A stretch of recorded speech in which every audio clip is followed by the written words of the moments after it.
deadline for applications for the 2026 A.S. Hornby Dictionary Research Awards is coming up on the 24th of April. So I thought I'd drop in with a few final reminders if you're thinking about submitting an application this year.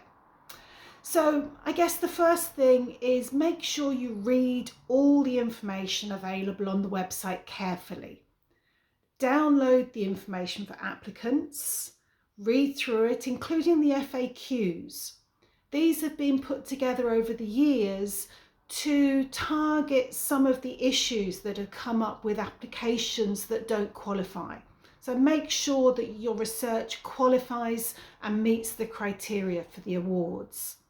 Perhaps the three key things to remember are to ensure that your research has a really good focus on dictionaries, that it's applicable to an English language teaching context, and that it includes a really strong research element. It's not just about developing a resource. Then make sure that you send in the relevant documents. There's space on the application form for you to include an abstract and a summary of your proposal. Now, if you've put together your summary, for example, in a Word document, it might seem easier just to attach that. Please don't. Please take the time to copy and paste the text into the application form.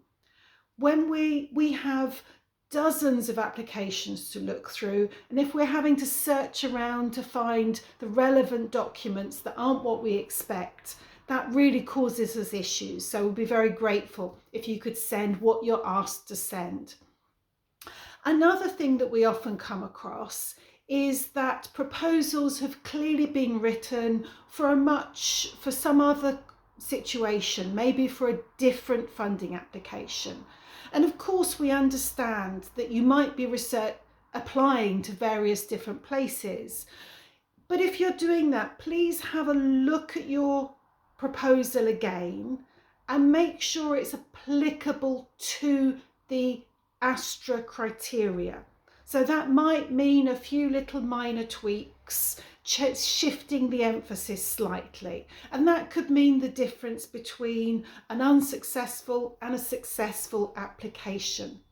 So I'm really looking forward to reading all your proposals. You've still got a couple of weeks, so I look forward to seeing them.